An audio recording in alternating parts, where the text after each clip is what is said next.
고레스 왕이 538년에 다리우스 왕이 죽자 이제 바벨론 지역까지 통치하게 되었죠. 그래서 그가 550년에 완벽한 메디아와 페르시아의 통합 왕이 된 뒤에 약 12, 13년이 지나서 그가 바벨론을 점령하고 자기 외삼촌이 그것을 2년 동안 다스리게 한 다음에 외삼촌이 사망 후에 본격적으로 모든 것을 통합해서 왕으로서 역할을 시작하지요. 그는 다리우스 왕과 다니엘의 하는 모든 행위를 통해서 하나님께서 자신에게 특별한 은혜와 계획을 세우셨다는 것을 깨닫게 되었고, 그는 드디어 자기가 오래전부터 갖고 있던 자기의 왕으로서의 철학을 이제 온 바빌론까지 점령한 다음에 분명하게 이행하기 시작합니다. 그것이 바로 우리가 잘 아는 대로 538년에 조서를 내려서 귀환령을 내리고 많은 준비 끝에 537년 여름 이후에 이스라엘 백성들이 드디어 이제 가나안 땅으로 귀환하기 시작합니다. 여러분 몇 명이나 1차 포로기한 때 들어갔는지 아세요? 4만 9천 명 정도. 그러니까 5만 명이 약간 안 되고요. 그리고 낙타, 말, 약대, 나귀, 노새를 다 합하면 얘들이 한 7천 마리 돼요. 그런데 흥미로운 거는요. 4만 9천 명의 사람 중에 4만 2천 명은 일반인이라 그랬고 한 7천 명 정도가 노예예요. 그리고 200명이 노래하는 자들. 그래서 4만 9천 명이라는 사람이 가는데 참 흥미롭게도 포로 생활했으니까 다 노예 같지만 그들은 그곳에서 자기 삶을 다 여유 있게 누렸던 것 같아요. 왜냐하면 노예를 갖고 있었는데 여러분 4만 2천 명이면은 2천 명이 7천 명 정도의 6,777명. 이 노예를 갖고 있으면은 한 가족이 한 6명 정도 된다고 치면 한 가족의 노예가 한 명 정도는 평균적으로 있었다는 이야기입니다. 그러면 지금 귀환하는 사람들이 어떤 사람처럼 보여요? 금이 환영하는 재정적 상황은 가난한 사람 아니면 여유 있는 분들. 그렇죠. 여유 있는 분들. 가난한 사람, 여유 있는 분이니까 좀 이상하게 들리죠? 이런 말 요즘엔 조심해야 돼요. 고소당하는 일이 있어서. 자, 가난한 분들과 여유 있는 분들이었는데 여기서는 가난한 분들이 많이 내려가지 않으신 것 같아요. 그죠? 노예 7천 명과 같이 간 거 봐서는 그래도 잡혀간 분들이 엄청 많았는데 그 중에서 좀 생활에 여유가 있는 분들, 뭐 노새도 좀 있고 이 중엔 더 부자도 있고 가난한 사람도 갔겠죠 물론. 하지만 여유 있는 분들이 좀 가셨다는 느낌이 좀 들기도 합니다. 노예를 아무나 갔나요? 그쵸? 저 어릴 때 우리 집에 식모가 있었어요. 근데 여러분 아시다시피 그때 식모는 되게 쌌어요. 시골에서 막 올라온 김순이, 박순이 이런 식으로 되는 누나들이 다 식모 생활하고 다 하셨으니까 싼 값에. 저희 집도 어려운 집은 아니었으니까 식모가 있었겠죠, 물론. 근데 가족이 9명이었으니까 없으면 힘들었을 거예요. 자, 이들이 돌아갈 때 얼마나 행복했었겠어요? 드디어 내 나라가 다시 쓰는 겁니다. 그래서 그들이 그 여름에서 가을 사이에 불이 나게 이제 가나안으로 내려가요. 내려가가지고 그들이 가나안에 도착해서 그 예배를 드리고 전을 쌓기 시작하는 것이 그 다음 해에 한 5월 정도 됐어요. 그러니까 많은 시간이 지났죠. 그래서 5월 정도에 그들이 이제 전을 쌓는데 얼마나 행복했는지 몰라요. 그래서 그들이 행복을 시편 126편에서 노래하죠. 어느 분이 한번 시편 126편 1절부터 3절을 커다란 목소리로 읽어주시겠어요? 시편 126편 1절부터 3절. 여호와께서 시온의 포로를 돌리실 때, 여호와께서 시온의 포로를 돌려보내실 때에 우리는 꿈꾸는 것 같았도다. 그때 우리 입에는 웃음이 가득하고 우리 혀에는 찬양이 섰었도다. 그때 문나라 가운데서 말하기를 여호와께서 그들을 위하여 큰 일을 행하셨다 했도다. 여호와께서 우리를 위하여 큰 일을 행하셨으니 우리는 기쁘도다. 네, 이 시를 듣기만 해도 막 그들이 얼마나 그 기쁨이 큰지 확실히 느껴지죠. 그래서 이 사람들이 즐겁게 내려갈 때 정말 국물을 가득 찼어요. 모든 일이 정말 잘 될 것처럼 느껴졌죠. 마치 그 아가씨가 어떤 남자를 사귀어가지고 결혼식 할 때 행복했던 것처럼. 그런데 여러분, 결혼하고 나서 그 즐거움이 뭐 그냥 며칠 가나요? 그냥 몇 년을? 조금 더. 한 2, 3년? 제가 이야기하는 거는 이스라엘 사람들이든 결혼 생활이든 무슨 생활이든지요, 좋은 일이 오래 가질 못해요. 여러분, 너무 결혼하고서 그 삶이 쭉 좋게 갈지, 혹은 신앙생활 시작하고 그때부터 어려움 없이 행복으로 쫙 갈지, 이런 것들에 대해서 사람들은 처음에 시작할 때 꿈꾸지만 원하는 대로 이루어지던가요? 김정희 집사님, 신앙생활 처음 시작할 땐 너무 행복하셨죠? 그런데요, 저는 남편이 너무 핍박을 해갖고 많이 힘들었어요. 네, 그걸 말씀드리는 게 아니라 침례받는 그 순간 막 새로운 삶이 시작되는 것 같지 않으셨어요? 저는 못 모르고 받았어요. 아, 못 모르고? 집사님, 염려 마세요. 저도 못 모르고 받았습니다. 고3 때. 물론 뭐, 엄마 애기 데리고서 침례 공부를 해갖고요. 네. 그냥 못 모르고.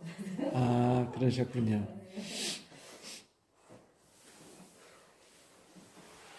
제가 그랬잖아요. 이 그리스도인 삶이라는 게 가나안에 들어가서 싸우는 삶이라고.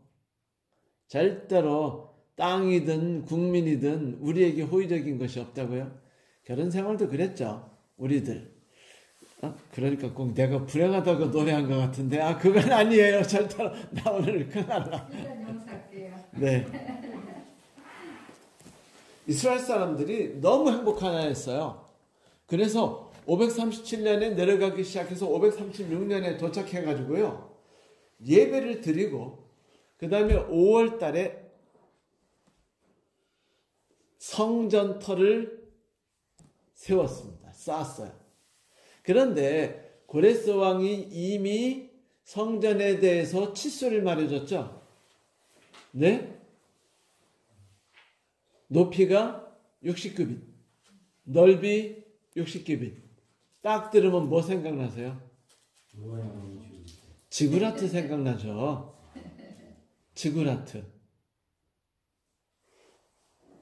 그러니까 고레스 왕이 생각하고 있는 신전은 그 유대인들이 생각하는 신전하고는 개념이 좀 달랐어요. 근데 이분이 고레스 왕이 워낙 사람이 좋다 보니까 이스라엘 백성을 마음껏 다 돌려보냅니다. 그리고 조서에도 아주 정말로 멋지게 써줬죠. 안 그래요? 이스라엘의 하나님, 참 하나님이 나를 통해 역사하시고 이스라엘 백성을 위해서 일하시니 내가 이스라엘 백성들이 돌아가도록 조서를 내리노라.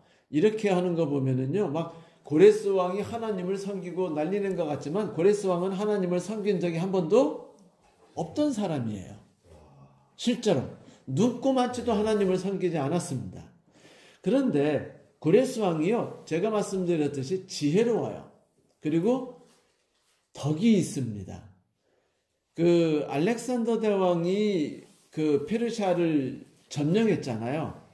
지나가면서 페르시아를요, 그 성들이니만이 다 부셔버려요. 그래서 남아있는 것이 없이 부셔버립니다. 알렉산더 아주 성격 더러워요. 고약한 사람입니다. 그런데 알렉산더 대왕이 부수지 않은 유적지 하나가 딱 있는데 그 뭔지 아세요? 고레스 대왕의 무덤입니다. 지나가다가 고레스 대왕의 무덤을 발견해요. 그래서 그것도 부숴버리라고 그래요. 근데 부숴버리려고 하는데 거기에 무슨 글이 써 있어요. 그래서 이 글이 뭔가 봤더니 나는 페르시아의 왕 고레스다. 언젠가 이곳을 점령하려 오는 왕이여. 부탁하노니 이 무덤을 허물지 말게나. 나도 왕이 되어서 온 세계를 뒤흔들었고, 그리고 나는 내 세계가 길게 갈 거라고 믿지 않고 새로운 왕이 믿을 거라고 믿네만 당신의 세월 역시 길지 못하다오. 그러니 나를 불쌍히 여기고 당신의 인생을 생각해서 이 무덤을 그대로 놔두라. 그러자 알렉산더 대왕이 감동을 받았어요. 그래가지고 유일하게 그 부수지 않았을 뿐 아니라 오히려 무너져가고 있는 고레스 왕의 묘비를요 다시 세워주고 떠나요. 지혜롭지 않아요? 내 나라가 오래가지 않을 거라고 말하는 왕, 미친 왕이죠. 왕 그렇게 말하면 돼야 안 돼요? 마치 윤석열 씨가 나 국민의힘 마음에 들어서 간 거 아니고 이따구로 말하는 것과 똑같잖아. 이렇게 되면 어떻게 이미 볼장 다 보는 거 아니에요. 그런데 왕이나 되는 분이 이 나라 오래가지 않을 것이며 딴 나라가 이 나라를 지배할 수도 이거 왕이 할 말이 아니에요. 아닌데도 자기 묘비에다가 그렇게 썼다는 거. 제가 그랬죠. 수천 년 역사 속에 이란 페르시아 사람들이 가장 위대한 왕으로 보는 사람은 고레스 왕 한 사람이다. 그리고 지구 역사에서 가장 위대한 지도자로 보는 사람이 역사학자들이 고레스로 보고 있다. 이렇게 고레스는 위대한 사람이에요. 그래서 그는 다른 사람의 문화도 존경했고 그들의 종교도 존중했으며 그들을 위해 글을 써줄 때도 예의 바르게 정말로 그들의 하나님을 존경하고 그들을 존경하는 것처럼 조서도 써서 보내줬고 최선을 다해줘요. 좋은 분이죠. 이런 분이 시아버지고 이런 분이 장인이면은요 인생 펴요. 행복하죠.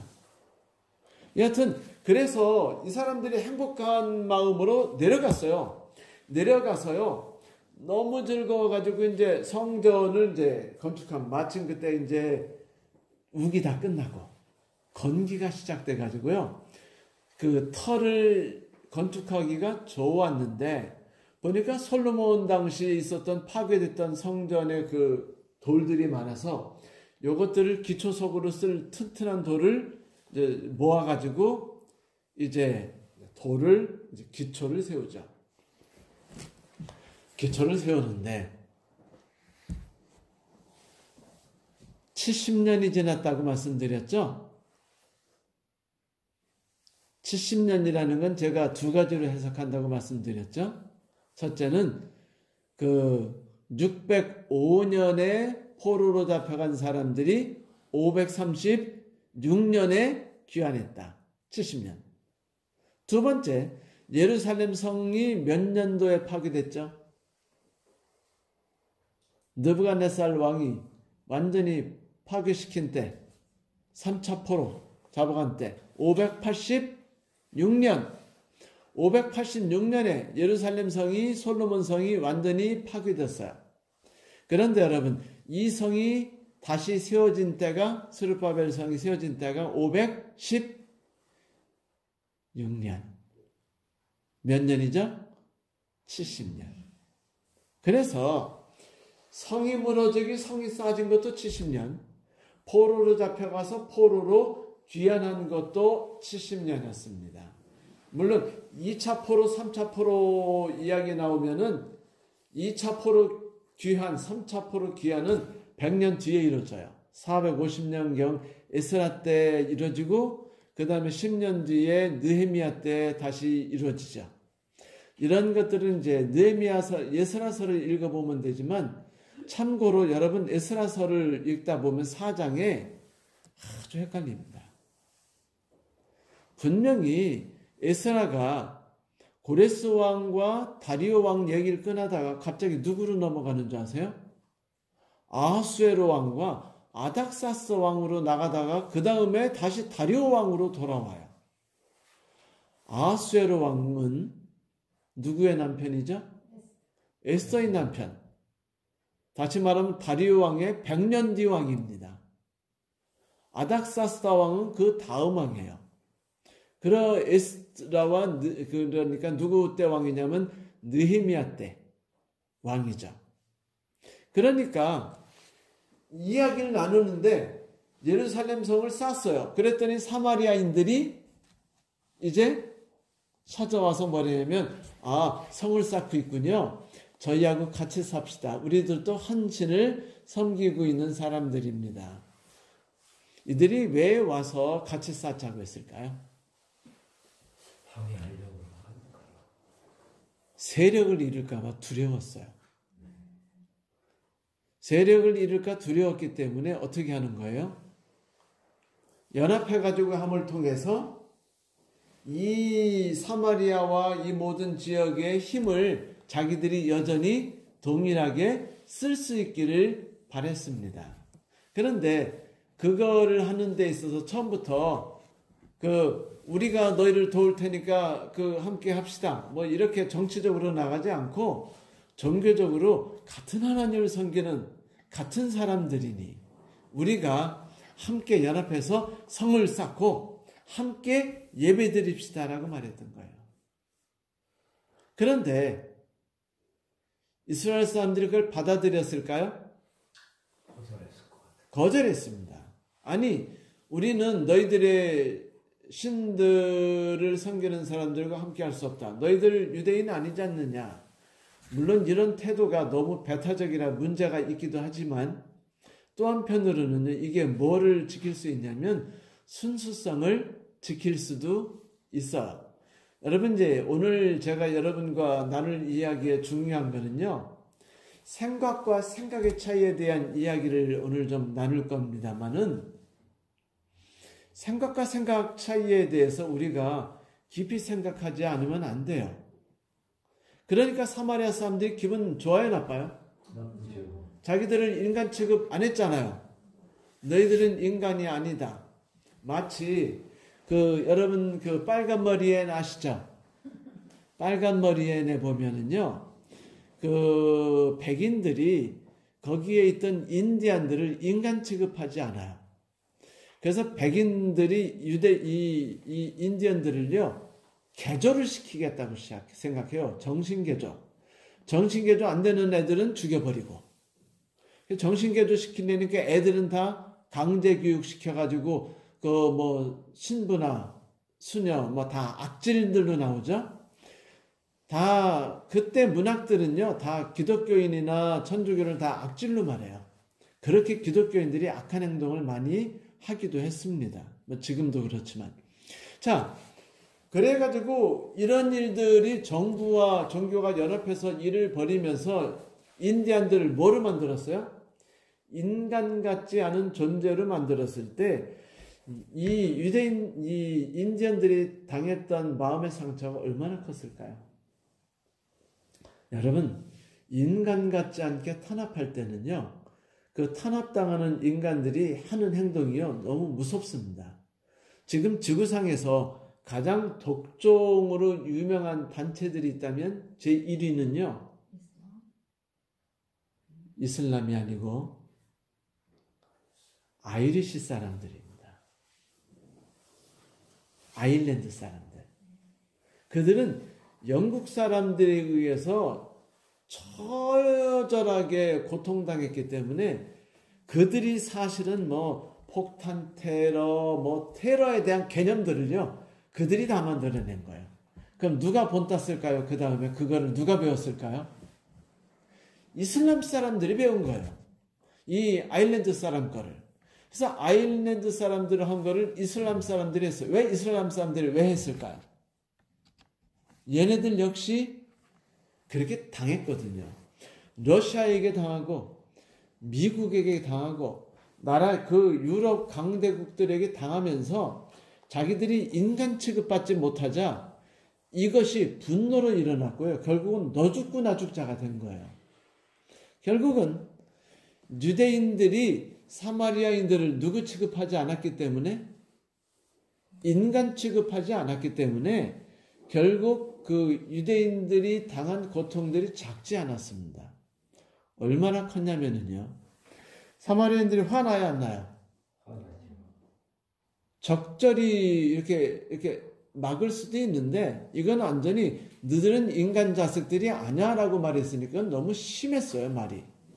그러자 이거는 뭐냐면 포로로 귀환한 사람들이라고 해서 그들이 신앙이나 정신이 올바른 것은 아니다.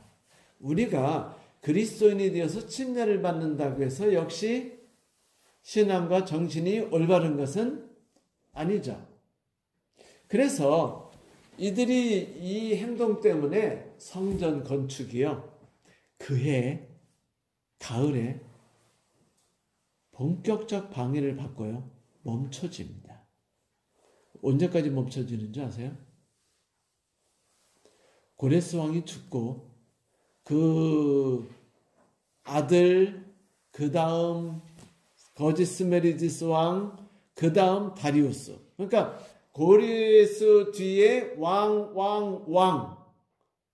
3대 뒤에는 왕이니까 4대째 왕이 다리오 2세인데, 다리오 1세인데, 다리오 왕이 서야 비로소 뭐를 해요?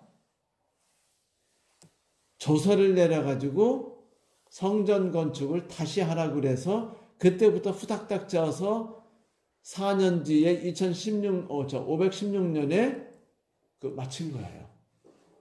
그러면 그들이 536년에부터 건축을 시작해서 520년까지 그 긴 세월을 건축하는 동안에 고레스 왕님께서 왜 신경을 안 써주셨을까요? 제가 말씀드렸듯이 만약 고레스 왕의 생각에 하나님이다, 하나님 때문에 내가 왕이 됐고 하나님 때문에 내가 은혜를 받았고 그래서 하나님의 원하시는 대로 하나님의 성전을 세워주겠다고 했으면은 목숨 걸고 세우고 끝까지 감독할까요, 안 할까요? 하지요. 그런데 고레스 왕은 예의였기 때문에 물론 감동받은 것도 있지요. 왜냐하면 자기에 대해서 예언이 있었으니까. 예의였기 때문에 크게 신경 쓰지 않아요. 명령 내리고서. 그랬기 때문에 고레스 왕 때 건축을 못합니다. 그것도 딱 3개월 만에. 비참했죠. 성전 건축 스룹바벨이 총독으로 내려와요. 고레스 왕이 총독으로 명해가지고 내려보내고 너 성전 져라고 말합니다. 그런데 스룹바벨이 536년부터 520년까지 성전을 짓지 못한 채 16년을요 멍하니 있습니다. 아니, 고레스 왕 찾아가면 되잖아요. 예를 들면. 근데 어떤 것자 하지 않은, 했는지 안 했는지 모르지만 세월이 지나갔어요. 그리고 520년이 돼서야 비로소 다리오 왕 때 여기에 대한 판단을 해달라는 연락이 오자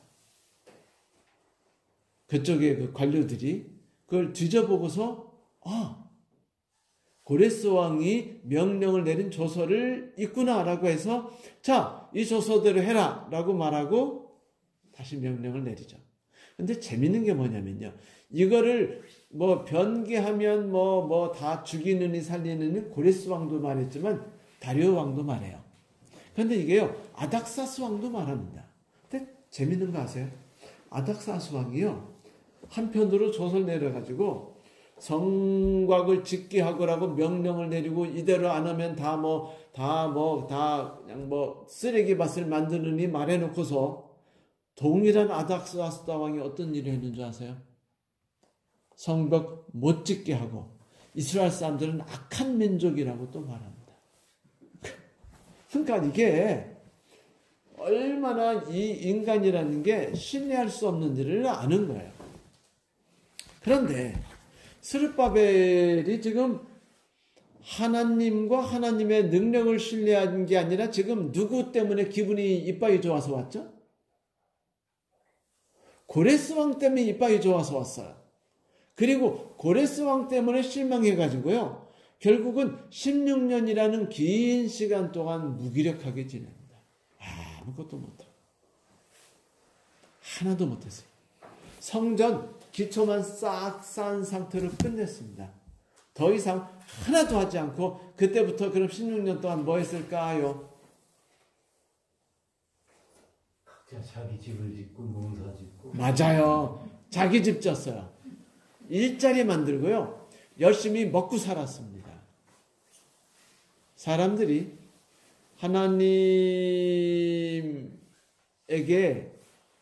하나님께 매달리다가 어려운 일이 닥치면은 필사적으로 하나님께 매달리든지 아니면은 포기하든지 둘 중에 하나를 택하는데 우리 인간들은 연약한지라 그럴 때면 대개 어떤 쪽으로 나가버리죠?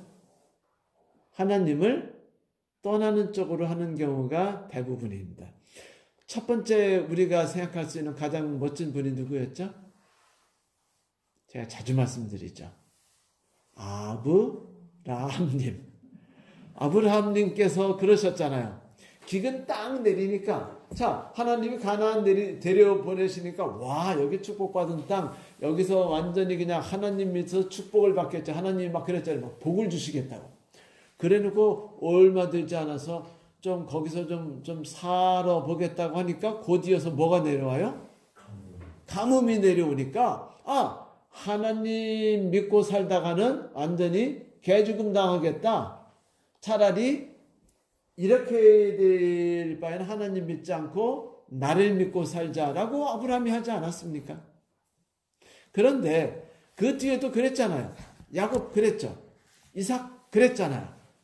이삭은 하나님 말씀대로 하려면은 야곱을 상속자로 취하는데 얘를 아들로 장자로 삼았다가는 우리 가문이 망할까봐 하나님 뜻보다는 튼튼하고 힘센 놈, 맞서 싸워도 되는 놈으로 쓰지 않았어요? 야곱도 그랬죠. 하나님 뜻을 기다렸나요? 안 했나요? 하나님이 약속 주셨어요. 행복해요. 그런데 하나님이 아무리 기다려도 답을 주지는 않고 오히려 뭐예요? 반대로 하나님의 뜻이 다 무너지는 것처럼 보이니까 후닥닥 뭐 했어요? 자기 뜻대로 살아요. 이스라엘 백성도 스룹바벨도 똑같습니다. 그런데 여러분 아시다시피 스룹바벨이 요시야 왕의 손주예요. 누구의 손주라고요? 요시야 왕의 손주예요.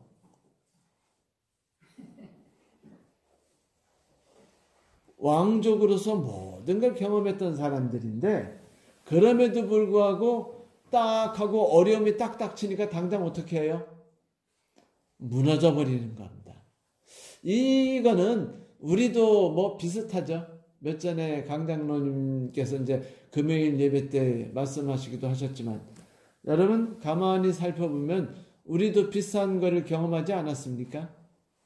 코로나 딱 닥치니까 하나님께서 일하시는 것을 신뢰하는 것이 저를 중심으로 해서 저 빼고가 아니라, 그죠?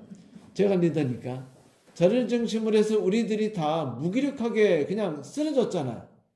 그리고 교회에 나오는 거, 그래도 제가 보니까 경기 지역에서는요, 우리 북선권 예배 그래도 열심히 잘 드린 편이더라고요.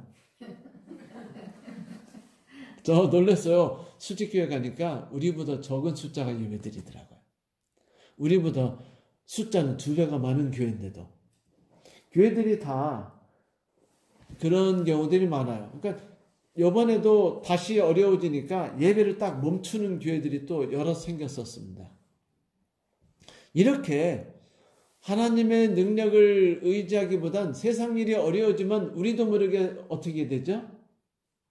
하나님의 일을 멈추고 우선은 신앙은 개인적으로 하고, 그 다음에 세상 일이라도 그때 열심히 좀 단단하게 세워놓고 안정되게 해놓은 다음에 나중에 다시 때가 오면 하나님 일 하자라고 말할 수도 있게 된다는 거예요. 이상하게 인간의 심리가 참 무서워요.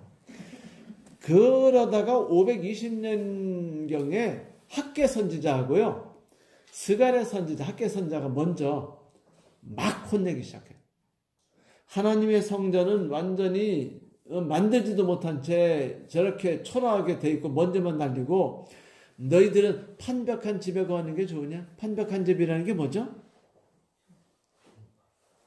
나무 판자로 집을 졌다는 건데, 여러분 이스라엘 사람들이 나무로 벽을 대서 집을 짓는 게 돈이 싸게 들까요? 그 돌멩이로 집 짓는 게 집값이 싸게 들까요? 처음에 판잣집으로 시작할까? 돌이 싸요. 장로님, 이유는요, 나무가 없어요. 이스라엘이 나무를 갖고 뭐 어디서 갖고 왔냐면 저기 그 레바논에서 갖고 와서요, 배로 바다로 뗏목을 해가지고 바다로 쫙 이로 옮겨가지고요, 밑에서 다시 갖고 와서 육지로 수송을 해옵니다. 보통 어려운 게 아니에요. 이게 요단강으로 뗏목 못 갖고 와요. 그래서 이 일을 했기 때문에 나무로 집을 졌다는 소리는 이제 어떻게 살았다는 거예요? 요즘 말로 말하면 저렴하게 싸게 짓지 않고 30억, 20억. 내가 폭스바겐은 좀 타야지 않아? 뭐 이렇게 나간 거죠. 한마디로 말하면. 그러니까 너희들이 판벽한 집이었다라고 말한 거는 하나님께서 지금 비꼬기도 하신 거지만, 그리스도인들이 지금 뭐에 몰두하고 있다는 걸 말하는 겁니까? 이 세상에서 아주 영원히 살 사람들처럼 살아가고 있다고 말한 겁니다. 하나님께 예배드리고 하는 것은 뒷전이고요. 여러분, 예배와 제사는 뭐가 있어야 드리죠? 이스라엘 사람들은 전이 있어야 드리죠. 그런데 지금 전을 세웠어요, 안 세웠어요? 안 세웠어요. 그럼 예배 드릴 수 있어요, 없어요? 못 드려요. 제사 지내요, 못 지내요? 못 지냅니다. 비참한 일이에요. 상황이 무서워서 이렇게 돼버린다는 게 얼마나 슬픈 일인지 모르지만 이런 일이요, 이때도 터집니다. 자, 제가 말씀드렸듯이 이렇게 된 뒤에는 이스라엘 사람들이 선민의식과 고지식한 태도 때문이며 상대방에 대해서 너무 한 방향으로만 몰았기 때문이었다라는 이야기를 했죠. 조심하세요, 여러분. 우리가요, 너무 누군가에 대해서 너무 그렇게 판단하는 건 무섭습니다. 실제로 이제 여기에 대한 비슷한 얘기가 나오기 시작해요. 성전 기초를 딱 놓으니까 고레스 왕이 이미 사이즈 말했어요? 안 말했어요? 말했죠. 왕명 쉽게 어길 수 있나요? 못 어기나요? 그러니까 성전터를 왕명을 어기려면 한 2배 정도 크게 만들어야지 10배 정도 크게 만들면 돼요? 안 돼요? 당장 걸리잖아요. 적당히 불법을 행하되 걸리지 않을 만큼. 그게 우리들이 잘하는 거잖아요. 그 공무원들이 이렇게 헤쳐먹는 돈들이 되게 뭐냐면 오버타임 수당 헤쳐먹고 뭐 이렇게 하듯이 안 걸릴 만큼 적당히 회사에서 해먹고 다 이렇게 하는 거죠. 이렇게 하려고 이제 성전을 좀 크게 졌는데 지은 게 솔로몬 성전에 비해서 어땠어요? 70년이니까 그때 15살, 12살, 11살 정도만 옛날 성을 봤어요, 안 봤어요? 그러니까 한 85세 정도 되는 분들은요, 알아요. 옛날 성전이 어땠는지. 터 놓은 거 보니까 초라한 게 마치 우리 북수원교회만 한 겁니다. 여러분, 눈물 나요, 안 나요? 눈물 나죠? 너무 한탄스럽고, 너무 속상하고, 우리가 하나님의 뜻을 어긴 것이 결국 우리에게 이렇게 왔나라는 속상함이 첫 번째. 두 번째는 위대한 나라를 다시 복구해야 되는데 우리의 시작이 이렇게 초라하게밖에 안 돼. 성전의 사이즈에 의해서 우리 나라가 결정되는 건데 성전의 사이즈가 이것밖에 안 된다면 결국은 우리는 보일 수 있는 신앙이 없지 않는가라는 그런 것 때문에도 속상했어요. 그래서 그들은 울었죠. 그런데 그들이 울면서 애통해하고 할 때, 크게 울 때 또 한 팀이 있었죠. 기억나세요? 청년들. 청년들은요, 고국에 드디어 돌아왔어요. 청장년들이. 너무 행복했습니다. 그래서 그들이 드디어 뭐를 줬어요? 자기 힘으로 성전을 건축했어요. 우와! 바벨론에서 포로당하면서 이렇게 큰 성전 봤어요? 못 봤어요? 못 봤어요. 너무 든든하게 멋진 성전을 자기들이 드디어 건축한 겁니다. 행복해요? 안 행복해요? 너무 행복해요. 그래서 얘네들은 막 만세 부르고 기뻐하며 감사와 찬미를 불렀습니다. 그러니까 동시에 한 자리서 노인네들은 울고 젊은이들은 웃고. 근데 우리가 여기서 착각하지 말아야 할 게 신앙이 없는 사람은 울고 신앙이 있는 사람이 웃은 게 아니에요. 노인들이 운 겁니다. 노인들이 왜 울었다고요?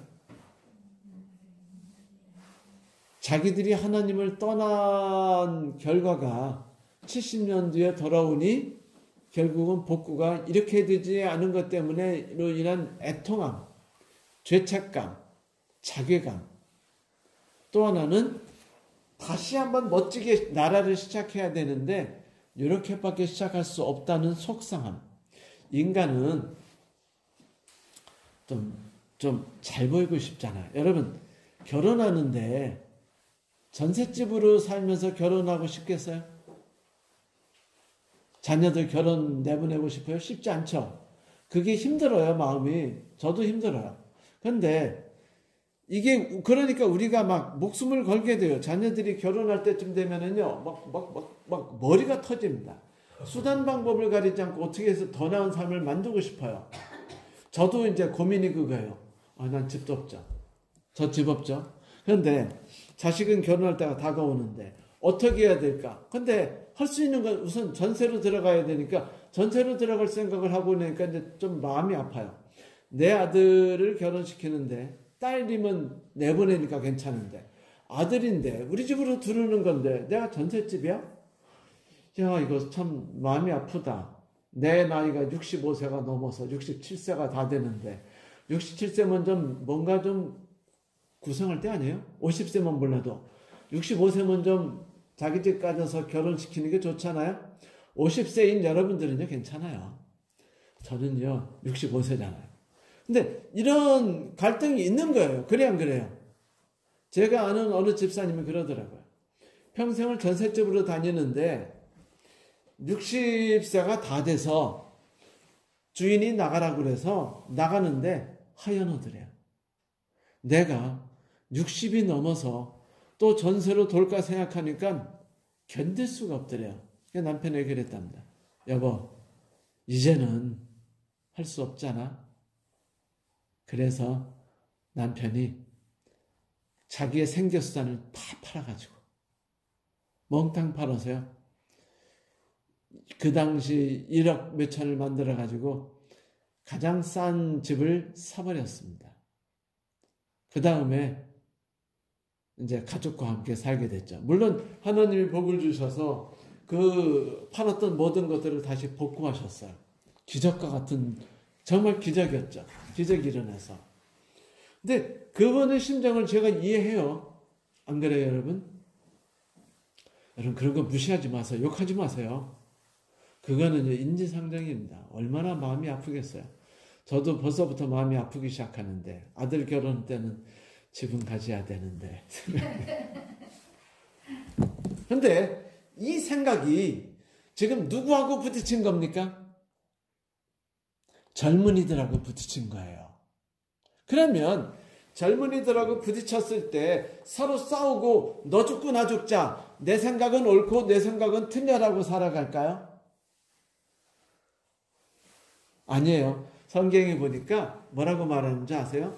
우는 소리와 웃는 소리가 함께 어우러져서 무슨 소리인지 못 알아들었다.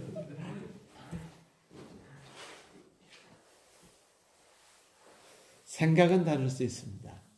하지만 같이 살 수는 있어요. 여러분 아세요?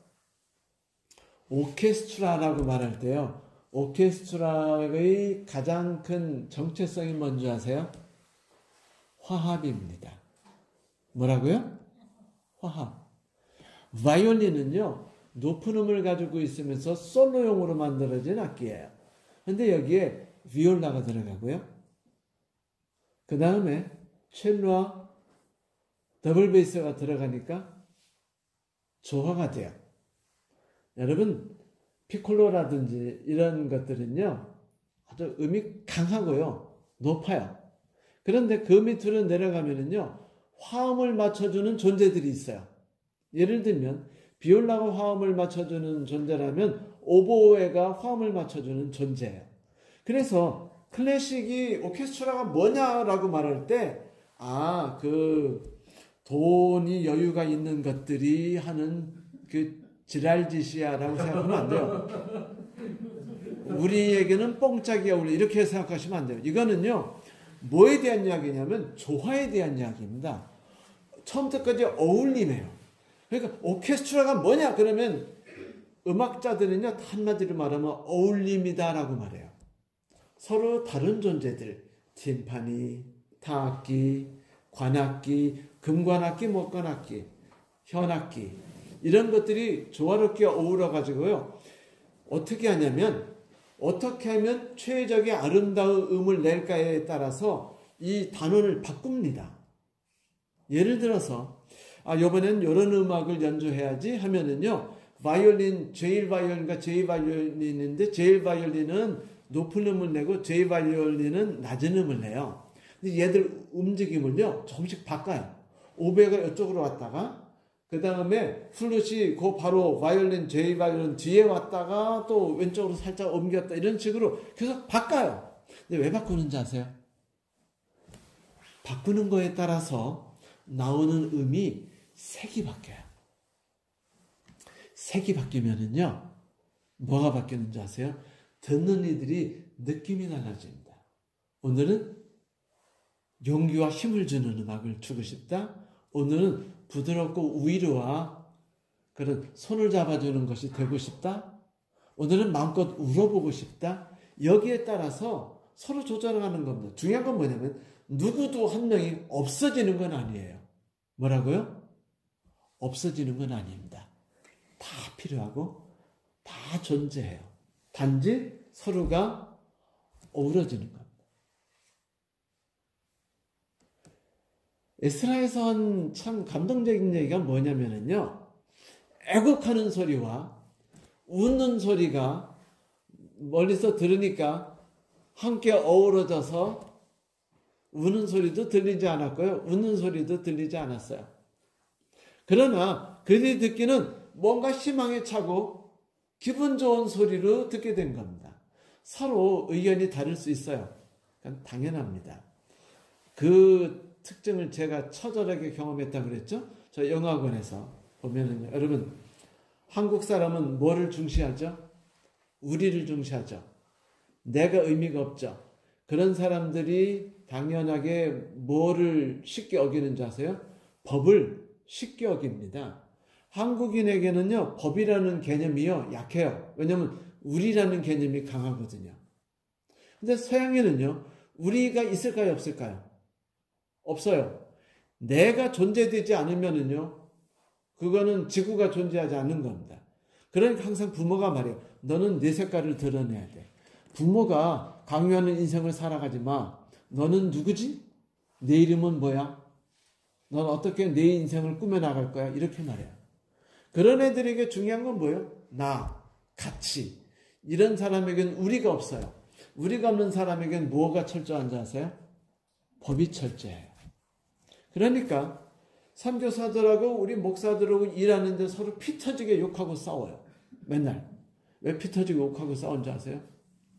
걔네들은 우리를요, 아주 정말 사단의 자식이라고 그러고, 우리도 걔네들을 사단의 자식이라고 서로 피 터지게 싸우고 서로 고발하고 난리 났어요. 대총회 쉬지 않고 서로 고발했습니다. 우리 학원에서. 왜 이런 일이 일어났는지 아세요? 걔들이 볼 때는 우리가 계명을 너무 쉽게 여겨요. 자, 안식일 교인들, 한국인들은요, 안식일 날 집사님 댁 방문 가는데 아픈 분 방문 갈 때 저거 사요 안 사요? 음료수 사요 안 사요? 사는데 그것이 너무 고통스러워서 절대로 안 사시는 분. 저도 평상시는 아니다. 어떨 땐 찝찝할 때도 있어요. 한국인은요, 여기에 대한 느낌이 없어요. 중요한 건 뭐예요? 누군가를 우리가 위로하러 가고 누군가에게 용기를 주러 간다는 게 더 중요합니다. 근데 서양인에게는요, 그런 거 없어요. 중요한 게 뭐예요? 안식일 날 물건을 샀느냐 안 샀느냐가 중요합니다. 그러면 이 서로 대박나고 부딪히면 학원이 어떻게 될까요? 뽀사집니다. 그래서 학원이요, 뽀사졌어요. 학원이 잘 될 때 어떻게 잘 되는 줄 아세요? 서로가 조화를 이루었어요. 그런데 나중에 서로 다른 존재가 조화를 이룰 수도 있지만 서로 다른 존재는 뭐하기도 쉽죠? 그래서 결혼하면 무촌인 게 아예 관계가 없는 촌이거나 뽀사지면 완전히 남남이니까 무촌이잖아요. 서로 다른 존재는요, 둘 중에 하나예요.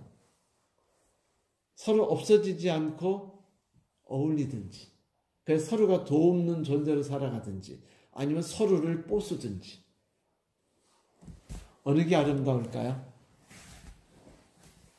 만약 이스라엘 사람들이 무너졌다면 저는요, 조화를 이루지 않았기 때문이라고 생각합니다. 너 죽고 나 죽자였기 때문에. 나만 옳고 너는 틀리다. 그런데 그런 게 어디 있어요? 절대로 내가 옳고 너 틀린 건 없습니다, 여러분. 절대로 없어요. 우리는 항상 그 누구에게 전화할 때 누구 욕을 하죠. 그럴 때 항상 우리는 이래요. 우리는 그런 걸 참 이해 못해. 그치? 그러면서 거룩한 척하지만 사실은 거룩한 척일 뿐이에요. 우리는 우리가 옳고 걔들은 틀렸다고 말하지만 걔들이 딴 사람에게 전화할 때는 뭐라고 하는 줄 아세요? 우리를 나쁜 놈이라고 보고 이해할 수 없는 종자로 봐요. 그게 인생이에요. 그러니까 이참에 우리들이 느껴야 되는 게 뭐냐면 이 에스라가 이야기했던 이겁니다. 여러분 절대로 잊지 마세요. 지금 성경은요, 요 이야기만 해요. 그리고 그들이 어떻게 갈라질지, 어떻게 연합할지 이야기하지 않습니다. 하지만 그 이야기가 끝나자마자 에스라서에서 뭘 얘기하는지 아세요? 너와 나는 어울릴 수 없는 존재야. 너와 나는 타인이야. 나는 옳고 너는 틀려. 그 순간에 이스라엘이요, 붕괴되고 신앙도 붕괴되고 다 무너져요. 하나님이 역사하실 틈이 없도록 만들어져요. 그러면 나중에 하나님이 520년의 학계 선지자를 불러 다시 회복시킬 때 사마리아인들은 언제든지 떼나라 뭐 이런 얘기한 게 아니에요. 그건 논의 대상입니다. 중요한 게 뭐예요? 너희들이 왜 하나님을 의지하고 붙잡고 살아가지 않았느냐만 이야기해요. 사랑하는 성도 여러분, 오늘 이야기를 역사 얘기를 끝나면서 맞추면서 한마디만 말씀드린다면 사람의 신앙이란 거는요 언제나 좋은 것으로 가득 차진 않아요. 어려움은 쉬지 않고 우리를 찾아옵니다. 하지만 그것이 사단이 우리에게 주는 것일지라도 하나님은요 우리가 그걸 통해 무너지기를 바라진 않습니다. 그리고 무너지지 않을 수도 있어요. 하지만 무너지더라도 일으켜 주시는 게 하나님인 게 감사할 뿐이죠. 그런데 하나님이 우리를 격려하실 때 다시 일어난다면 그건 멋진 존재입니다. 그건 우리가 다음 시간에 이야기하겠죠. 두 번째 이야기. 여러분, 두 번째 이야기 잊지 마십시오. 우리가 서로 다른 존재라는 거. 절대로 한번 2022년은요. 누군가 나 외에 다른 교인에 대해서 부정적으로 생각하는 건 멈춰보세요.